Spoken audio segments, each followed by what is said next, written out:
UPSC CSC prelims को लेकर ना लोगों के मन में बहुत सारे सवाल होते हैं, बहुत सारे मिथ्स होते हैं। कोई जानना चाहता है कि भाई पेपर पैटर्न कैसा होता है, तो वहीं कई लोग ऐसे होते हैं जो ये जानना चाहते हैं कि अलग अलग कैटेगरी को कितने अटेम्प्ट मिलते हैं। तो अगर आपके भी मन में ना ये तमाम सवाल हैं और आप चाहते हैं कि इसका आंसर किसी एक जगह पर मिल जाए, तो ये वाली वीडियो ना हम खास तौर पर आपके लिए लेकर आए हैं। आपको वीडियो एंड तक देखना है, बीच में नहीं स्किप करना है।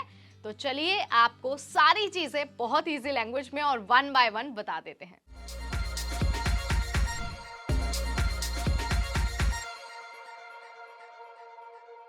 तो सबसे पहले ना मैं आपको ये बता देती हूँ कि जो यूपीएससी प्रीलिम्स एग्जाम है ना, उसके लिए एप्लीकेशन का प्रोसेस जल्दी शुरू होने वाला है और कहा जा रहा है कि 14 फेब को नोटिफिकेशन जो है वो भी रिलीज हो जाएगा। हालांकि जो एग्जाम का शेड्यूल है वो तो पहले ही जारी हो गया है और एग्जाम होने वाला है 5 मार्च को, यानी कि आपके पास बहुत कम टाइम बचा हुआ है। तो अगर आप तैयारी कर रहे हैं तो आप फटाफट से रिविजन में लग जाइए। अब हम ना सबसे बेसिक सवाल पर बात कर लेते हैं, यानी कि कौन एग्जाम दे सकता है, यानी कि एलिजिबिलिटी क्राइटेरिया क्या है।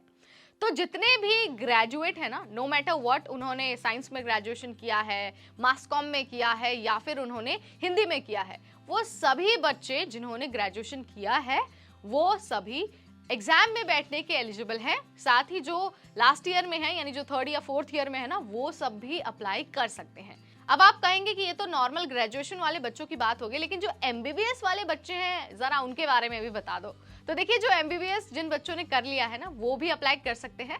लेकिन अगर आपने इंटर्नशिप नहीं की है तो भी आपको डरने की जरूरत नहीं है, बिना इंटर्नशिप के भी आप अप्लाई कर सकते हैं। ठीक, अब हम बात कर लेते हैं कि एग्जाम में बैठने के लिए एज लिमिट क्या सेट की गई है। तो मिनिमम एज 21 साल है एग्जाम में बैठने की और मैक्सिमम जो एज है वो 32 साल है, यानी कि आपकी उम्र 21 साल से ज्यादा और 32 साल से कम नहीं होनी चाहिए। अगर मैं कैटेगरी वाइज एज लिमिट बताऊं तो जो जनरल कैटेगरी है उसके लिए मैक्सिमम एज 32 साल है, ओबीसी के लिए 35 साल है, एससी एसटी के लिए 37 ईयर्स है। उसके बाद जो डिसेबल्ड डिफेंस सर्विसेज पर्सनल हैं उनके लिए मैक्सिमम एज 35 है और जो एक्स सर्विसमैन है उनके लिए 37। उसके बाद पर्सन्स विद बेंचमार्क डिसेबिलिटी या फिर ईडब्ल्यूएस जो कैटेगरी के कैंडिडेट्स हैं उनके लिए मैक्सिमम एज रखी गई है 42 ईयर्स। इसके बाद एक और बहुत कॉमन क्वेश्चन है जो बहुत सारे लोगों के बीच है, वो है कि नंबर ऑफ अटेम्प्ट्स कितने होते हैं। तो जो जनरल कैटेगरी के उम्मीदवार है ना, उनको 6 अटेम्प्ट मिलते हैं। उसके बाद जो ओबीसी कैंडिडेट्स हैं उनको 9 अटेम्प्ट मिलते हैं, यानी कि वो 9 बार एग्जाम दे सकते हैं। वहीं एससी एसटी के जो कैंडिडेट हैं उनको एज लिमिट तक अपॉर्चुनिटी मिलते हैं, यानी कि जब तक 37 ईयर उनका पार नहीं हो जाता वो तब तक एग्जाम दे सकते हैं। उसके बाद डिसेबल्ड डिफेंस सर्विसेज पर्सनल की अगर बात हो तो उनके पास भी 9 अटेम्प्ट्स हैं और जो एक्स सर्विसमैन है और पीडब्ल्यूडी कैटेगरी के कैंडिडेट्स हैं उनके पास भी 9 अटेम्प्ट्स हैं। तो ये नंबर ऑफ अटेम्प्ट्स हैं, यानी कि आप कितनी बार एग्जाम में बैठ सकते हैं।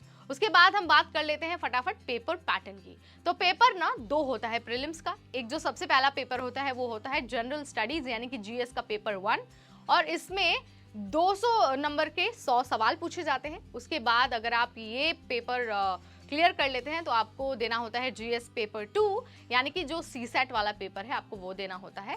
इसके लिए भी 200 मार्क्स हैं और आपसे पूछे जाएंगे 80 क्वेश्चंस। और आपको ये भी बहुत अच्छे से ध्यान रखना है कि नेगेटिव मार्किंग होती है प्रीलिम्स के एग्जाम में, आपको उसी के अकॉर्डिंग अपनी तैयारी करनी है और उसी के अकॉर्डिंग आंसर देना है।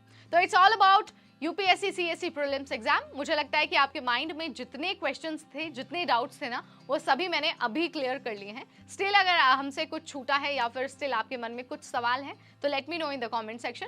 Will be back soon with another video. Till then, this is me Neha Upadhyay signing of.